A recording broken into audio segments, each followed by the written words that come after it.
இதே கவிதையில தான் மண் பயனுற வேண்டும் என்று பாரதியார் சொல்லியிருப்பார். மண்ணும் மக்களும் மாநிலமும் பயன்பெற தேவையான கனவுகளை உருவாக்கணும்னு தான் உங்களை நான் அழைச்சிருக்கிறேன். தமிழ்நாட்டின் அரசியல் வரலாற்ற மிக மிக முக்கியமான நாளா இந்த மார்ச் 6 அமைய போகுது. இப்படி ஒரு வரலாற்று சிறப்புமிக்க நிகழ்ச்சிக்கு வருகை தந்திருக்கக்கூடிய மாண்புமிகு அமைச்சர் பெருமக்களே, தோழமை கட்சியினுடைய தலைவர்களே, மாண்புமிகு சட்டமன்ற நாடாளுமன்ற உறுப்பினர்களே, மதிப்பிற்குரிய தலைமைச் செயலாளர் உள்ளிட்ட அனைத்து துறையினுடைய அதிகாரிகளே, அலுவலர்களே, பல்வேறு ஊடகங்களை சார்ந்த நண்பர்களே, தொழில்துறையினுடைய அமைப்பை சார்ந்த பிரதிநிதிகளே, கல்வியாளர்களே, அறிவியல் தொழில்நுட்ப வல்லுநர்களே, தமிழ்நாட்டின் கலை பண்பாட்டு இலக்கிய ஆளுமைகளே, காலநிலை செயற்பாட்டாளர்களே, என் பேரன்பிற்குரிய மாணவ மாணவியர்களே, இந்த அரங்கத்தில் இருப்பவர்கள் மட்டுமல்ல, அனைத்து மாவட்டங்களிலிருந்தும் வீடியோ கான்பரன்ஸ் மூலமாக இந்த நிகழ்ச்சியில் கலந்து கொண்டிருக்கக்கூடிய நண்பர்களே, மக்கள் பிரதிநிதிகளுக்கும் மாவட்ட ஆட்சியர் உள்ளிட்ட அனைவருக்கும் எனது அன்பான வணக்கம். இந்த நிகழ்ச்சியை லைவ்ல பார்த்துட்டு இருக்கக்கூடிய லட்சக்கணக்கான என் அன்புக்குரிய தமிழ்நாட்டு மக்களுக்கும் வணக்கம். உங்க ஒவ்வொருத்தரையும் தனி மனிதர்களாக நாம் பார்க்கல, உங்க எல்லோரையும் தமிழ்நாட்டின் பிரதிநிதிகளாக பார்க்கிறேன். அந்த பெரும் நம்பிக்கையோடு தான் உங்களுக்கு அழைப்பு விடுத்து வர வைத்திருக்கிறோம். எங்களுடைய அழைப்பை ஏற்று வந்திருக்கக்கூடிய அனைவருக்கும் முதல்ல என்னுடைய நன்றியை நான் தெரிவித்துக் கொள்கிறேன். தமிழ்நாட்டு வரலாற்றிலேயே இன்றைய நிகழ்ச்சி போல என்றைக்கும் நடந்திருக்காது. கடந்த காலத்தையும் நிகழ்காலத்தையும் மட்டுமல்ல, எதிர்கால தமிழ்நாட்டையும் மனசுல வச்சு இந்த தமிழ்நாடு 2030 கனவுகள் மெய்ப்படும் நிகழ்ச்சியை உருவாக்கி இருக்கிறோம். கடந்த 5 ஆண்டுகள்ல நம்முடைய திராவிட மாடல் அரசு ஒவ்வொரு துறையிலும் அர்ப்பணிப்பு உணர்வோட ஆற்றின மகத்தான பணிகளை, அளப்பரிய சாதனைகளை சுருக்கமாக ஆனால் மிக தெளிவாக இந்த நிகழ்ச்சியோட தொடக்கத்திலிருந்து நம்முடைய மாண்புமிகு அமைச்சர் பெருமக்கள் சிலர் எடுத்து சொல்லி இருக்கிறாங்க. அவங்களுக்கெல்லாம் என்னுடைய வாழ்த்துக்களையும் பாராட்டுக்களையும் நான் தெரிவித்துக் கொடுக்கிறேன். நேரத்தின் நெருக்கடி காரணமாக அவங்க சுருக்கமாக பேசினாங்க. இன்னும் சில அமைச்சர்களும் பேசுறதுக்கு நேரம் இடம் கொடுக்கல. நம்ம அவ்வளவு காரியங்களை நிறைய செஞ்சிருக்கிறோம். எல்லாவற்றையும் இந்த நிகழ்ச்சியில சொல்ல முடியாத அளவுக்கு மலையளவு சாதனைகளை வச்சிருக்கிறோம். ஒவ்வொரு துறையிலும் அமைச்சர் பெருமக்கள், துறையினுடைய அதிகாரிகள், கடநிலை அரசு ஊழியர்கள் வர அரசு திட்டங்களை சிறப்பாக செயல்படுத்தி அதன் பயன்களை மக்களுக்கு கொண்டு சேர்ப்பதில் காட்டி வரக்கூடிய அர்ப்பணிப்பு உணர்வும் அயராத உழைப்பும் நிர்வாக திறனும் தமிழ்நாட்டை அடுத்த கட்ட வளர்ச்சிக்கு உயர்த்தி இருக்கு. கடந்த 5 ஆண்டுகள்ல மக்கள் அடைஞ்சிருக்கக்கூடிய மகிழ்ச்சி தான் நான் மகிழ்ச்சியாக இருப்பதற்கு காரணம். சொன்னதை மட்டுமல்ல, சொல்லாத பல முத்திரை திட்டங்களையும் செயல்படுத்தி இருக்கிறோம். ஆட்சிக்கு வரும்போது இவ்வளவு திட்டங்களை நம்மால் நிறைவேற்ற முடியுமா என்ற ஏக்கம் எனக்கு இருந்துச்சு. ஆனால் அத்தனை திட்டங்களையும் நிறைவேற்றி காட்டணும் என்ற கனவும் எனக்கு இருந்துச்சு. கடந்த 5 ஆண்டுகளுக்கான என்னுடைய கனவுகள்ல பெரும்பாலும் நிறைவேற்றி விட்டோம் என்ற மூலமாக, இந்த நிகழ்ச்சி மூலமாக அறிவிக்கிறதுல நான் மிகுந்த மகிழ்ச்சி அடைகிறேன். நாங்க ஆட்சியில பண்ண திட்டங்கள்ல எந்த திட்டம் சிறப்பானது என்று என்னை கேட்டா எல்லா திட்டங்களும் சிறப்பானதுதான் சொல்லுவேன். ஏன்னா ஒவ்வொரு திட்டத்தையும் தேவைக்கேற்ப மக்களுக்காக யோசிச்சு திட்டம் தீட்டி அவங்க கிட்ட கொண்டு போய் சேர்க்க எவ்வளவு முயற்சித்திருக்கிறோம், அதில் எவ்வளவு வெற்றி பெற்று இருக்கிறோம். அதனால்தான் நான் அடிக்கடி சொல்வேன், நம்ம திட்டங்களால பயனடையாத குடும்பங்களை தமிழ்நாட்டில் இல்லைன்னு சொல்லக்கூடிய அளவுக்கு ஒவ்வொரு தரப்புக்கும் பார்த்து பார்த்து செஞ்சிருக்கிறோம். நம்ம திட்டங்களால பயனடைஞ்சவங்களுடைய பட்டியல் பெரிய புக்கே போட்டிருக்கோம், அது என்கிட்ட இருக்கு. அதையெல்லாம் சொன்னா இந்த ஒரு நாள் போதாது. இந்த திட்டங்கள் எல்லாம் போதுமான என்கிட்ட கேட்டா போதாது. இன்னும் நிறைய சாதனைகளை செஞ்சிருக்கலாம். அரசியல் ரீதியாக சில நெருக்கடிகள், நிதி நெருக்கடிகள், இப்படி நிறைய முட்டுக்கட்டைகள். அதுக்காக அந்த காரணங்களை சொல்லிட்டு தப்பிச்சுக்கலான்னு நான் நினைக்கிறவன் இல்ல இந்த ஸ்டாலின். காரணம் சொல்றவன் காரியம் செய்ய மாட்டான்னு ஊர் பக்கம் சொல்லுவாங்க. சூழ்நிலைகள் எதிராக இருந்தாலும் அதை தன்வசப்படுத்தி செல்வதுதான் என்னுடைய ஸ்டைல். பெரிதிலும் பெரிது கேள் என்ற அடிப்படையில் நெகட்டிவ்களையும் பாசிட்டிவா மாத்தி இந்த சாதனைகளை செஞ்சிருக்கிறோம். இதுதான் திராவிட மாடலின் ஸ்டைல். அதுக்காக இதுவே போதும்னு திருப்தி அடைய மாட்டோம். உழைக்கும் வரை உதிக்கும் ஞாயிறுன்னு முத்தமிழறிஞர் கலைஞர் சொல்வார். நான் தினந்தோறும் உழைக்கிறேன், உழைச்சுக்கிட்டே இருக்கிறேன். தமிழ்நாட்டு மக்களுக்காக தொடர்ந்து உழைப்பேன். இது மட்டும்தான் என்னுடைய சீக்ரெட் ஆஃப் சக்சஸ். என்னுடைய அரசு செஞ்சிருக்கக்கூடிய சாதனைகளை நம்பி நான் உறுதியாக சொல்றேன், அடுத்து அமைய போறதும் திராவிட மாடல் ஆட்சி தான். எங்களுடைய சாதனையின் அடுத்த கட்டமாக திராவிட மாடல் 2.0 ஆட்சி இருக்கும். அதுக்கான ட்ரெய்லர் தான் இந்த நிகழ்ச்சி. அடுத்த 5 ஆண்டுகள்ல தமிழ்நாட்டின் வளர்ச்சி எப்படி இருக்கணும், நம்ம எந்த பாதையில டிராவல் பண்ணணும் என்பதற்காக ஒரு ப்ளூ பிரிண்ட் தயாரிச்சு இன்றைக்கு அதை செயல்படுத்த திட்டமிட்டு இருக்கிறோம். அப்ப எனக்கு எங்க அண்ணா சொன்னதுதான் நினைவுக்கு வந்துச்சு. மக்களிடம் செல், மக்களிடம் வாழ், மக்களிடமிருந்து கற்றுக்கொள் எனும் அறிவுரையின் அடிப்படையில் தமிழ்நாட்டின் 1,80,00,000 குடும்பங்கள் கிட்ட நேரடியா போய் அவங்களுடைய கனவுகளை, அவங்க தேவைகளை, அவங்க எதிர்பார்ப்புகளை கேட்டறிந்தோம்.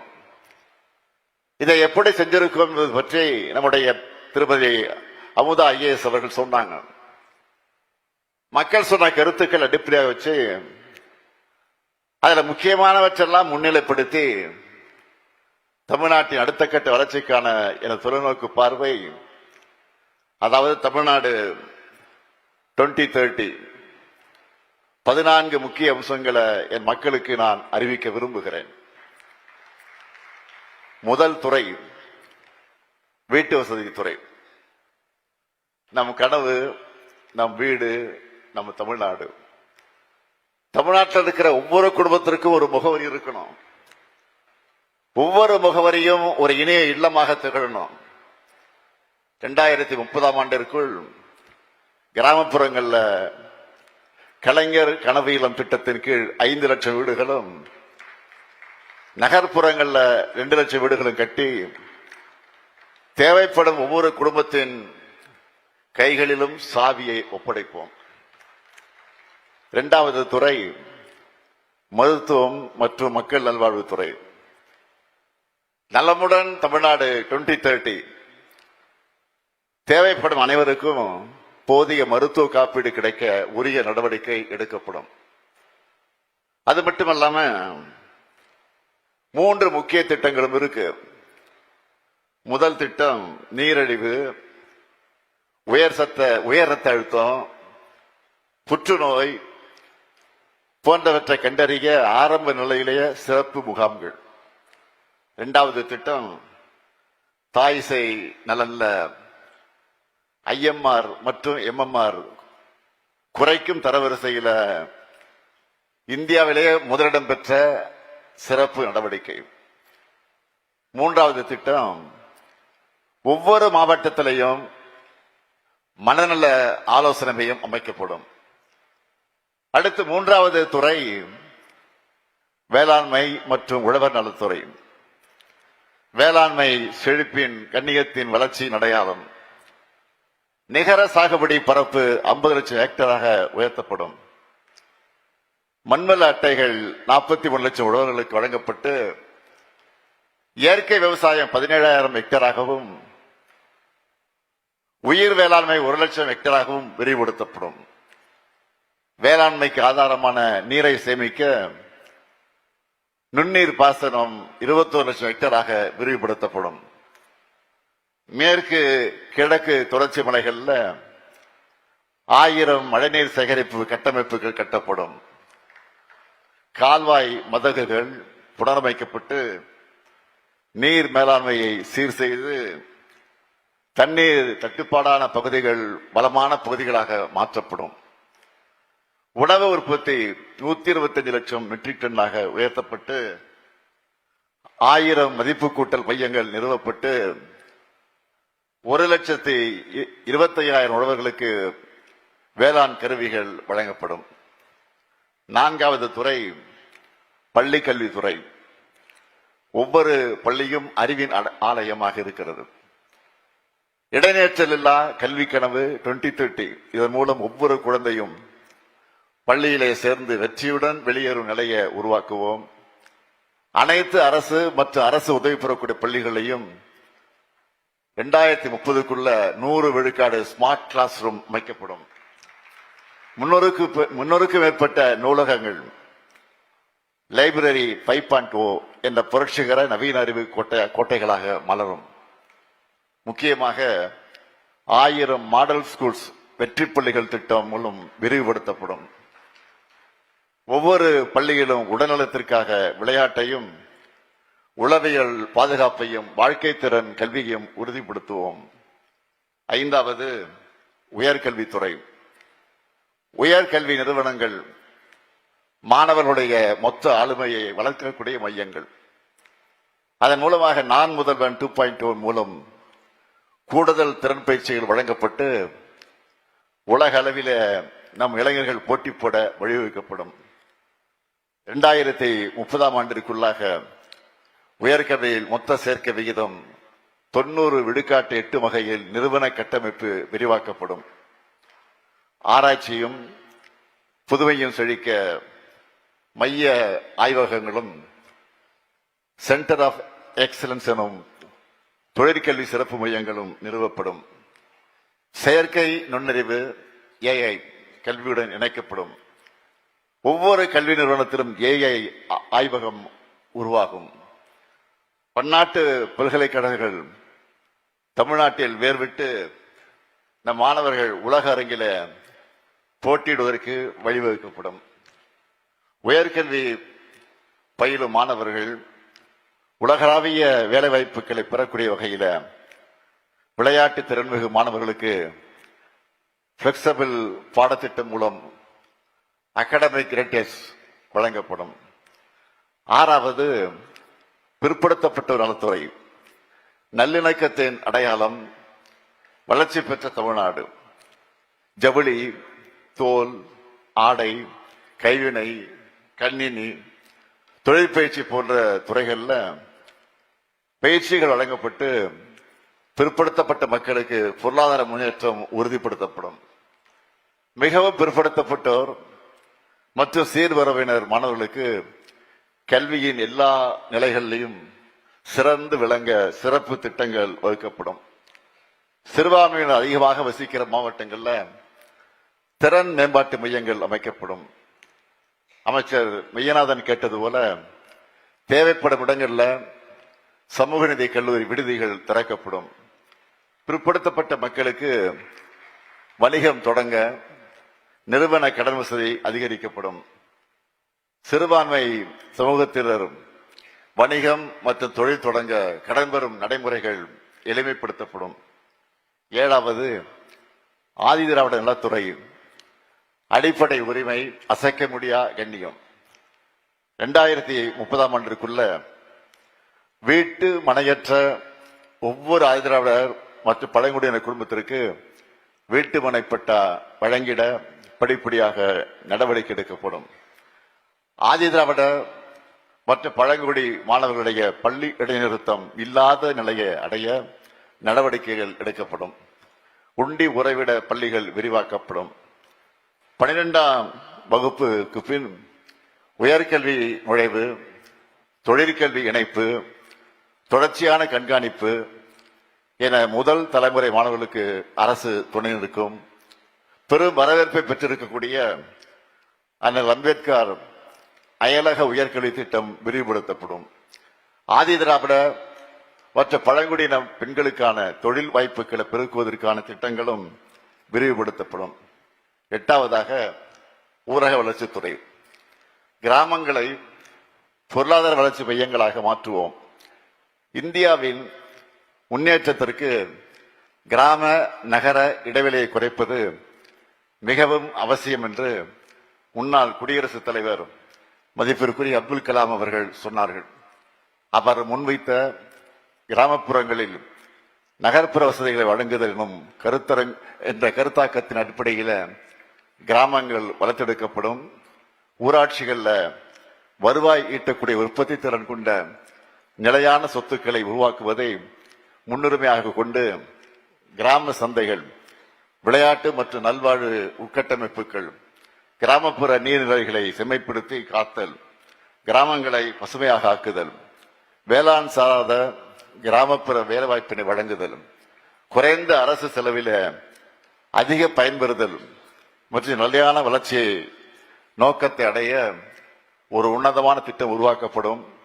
அதற்கு உத்தமர் காந்தி மாதிரி கிராமங்கள் திட்டம் என பெயரிடப்படும். காந்தியடியுடைய பெயர்கள் நீக்கப்பட்டு வரக்கூடிய இந்த காலகட்டத்தில் அவருடைய பெயரை நம்மோட மாதிரி கிராமங்கள் திட்டத்துக்கு சூட்டுகிறோம். இதோட முதற்கட்டமா 10 ஊராட்சிகள்ல இந்த திட்டம் இப்போதே செயல்படுத்தப்படும். 9வதாக தொழில்துறை. தமிழ்நாடு இந்தியாவினுடைய பொருளாதார வல்லரசாக இருக்கிறது. அதற்கு எங்க இலக்கு 18 லட்சம் கோடி ரூபாய் முதலீடு, 50 லட்சம் இளைஞர்களுக்கு வேலை வாய்ப்புகள், தமிழ்நாட்டின் ஏற்றுமதி 120 பில்லியன் டாலராக உயர்ந்து உலக வணிக வரைபடத்தில் தமிழ்நாடு இடம் பிடிக்கும். மேக் இன் இந்தியா தமிழ்நாடு ஒவ்வொரு மாவட்டத்திலும் உயிர் வர மாவட்டந்தோறும் நவீன தொழில் பூங்கா, ஒரு சிறப்பு தொழில் தொகுப்பு, பொது வசதி மையம் ஆகியவை அமைக்கப்படும். மின்னணுவியல் துறையில மதிப்பு கூட்டல் 5 மடங்காக அதிகரிக்கப்படும். ஐடி ஏற்றுமதி 2.5 லட்சம் கோடியிலிருந்து 6 லட்சம் கோடி ரூபாயாக 2 மடங்கு ஆக்கப்படும். ஐடி துறையில் மட்டும் 2 லட்சம் புதிய வேலைவாய்ப்புகள் உருவாக்கப்படும். ஜவுளி தொழிலும் நவீனமயமாக்கப்பட்டு திருப்பூர், கரூரிலே 35,000 தொழிலாளர்களுக்கு வாழ்வாதாரம் உறுதிப்படுத்தப்படும். தமிழ் மொழிக்கென்ற ஒரு லார்ஜ் லாங்குவேஜ் இருக்கு பாருங்க, ஒரு லாங் லாங்குவேஜ், அது போன்ற ஒரு மாடல் உருவாக்கப்படும்.